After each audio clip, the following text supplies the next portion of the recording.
Praise the lord. యేసుక్రీస్తు నామమున అందరికీ శుభములు. ఎలా ఉన్నారు ప్రియమైన సహోదరీ సహోదరీమణులారా? దేవుని కృప వల్ల మీరు అందరూ బాగానే ఉన్నారని నమ్ముతున్నాను.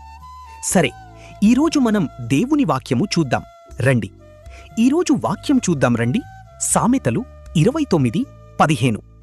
బెత్తమును గద్దింపును జ్ఞానము కలుగచెయ్యును. అదుపులేని బాలుడు తన తల్లికి అవమానము తెచ్చును. ప్రియమైన సహోదరీ సహోదరులారా, ఈ వాక్యం మన జీవితానికి చాలా ముఖ్యమైన సత్యాన్ని చెబుతోంది. అదేమిటంటే, గద్దింపు, శిక్ష ఇవి శత్రువులవి కావు. ఇవి మనల్ని సరిదిద్దే దేవుని సాధనాలు.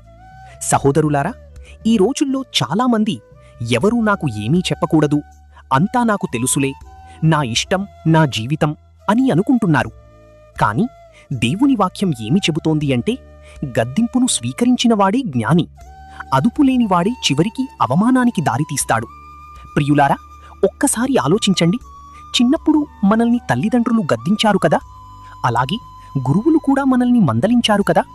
అవి ఎందుకు అని అనిపిస్తూ ఉంటాయి కదా. వాళ్ళు ఎందుకు మనల్ని గద్దించారు అంటే, మన భవిష్యత్తు బాగుండాలని, మనం తప్పుదారిలో పోకూడదని. ప్రియులారా, అదుపు లేకుండా పెరిగిన జీవితం మొదట ఫ్రీగా అనిపిస్తుంది, కాని తర్వాత కష్టాలకు దారితీస్తుంది. అవమానం వస్తుంది, బాధ వస్తుంది, పశ్చాత్తాపం వస్తుంది. ప్రియులారా, కాని క్రమశిక్షణతో జీవించినవాడు, గద్దింపును వినినవాడు జ్ఞానిగా మారతాడు, గౌరవం పొందుతాడు, ఆశీర్వాదం అనుభవిస్తాడు. ప్రియులారా, దేవుడు కూడా మన జీవితంలో కొన్ని పరిస్థితుల ద్వారా, కొన్ని వ్యక్తుల ద్వారా మనల్ని సరిదిద్దుతారు. అందుకే గద్దింపును తృణీకరించకండి, దాన్ని ప్రేమగా స్వీకరించండి. ప్రియులారా, ఒక్కసారి మనల్ని మనం ప్రశ్నించుకుందాం. మనకి సరిదిద్దుకునే మనసు ఉందా, లేక మన ఈగో వల్ల మారకుండా ఉన్నామా? సరే, ఈరోజు మనం ఒక నిర్ణయం తీసుకుందాం.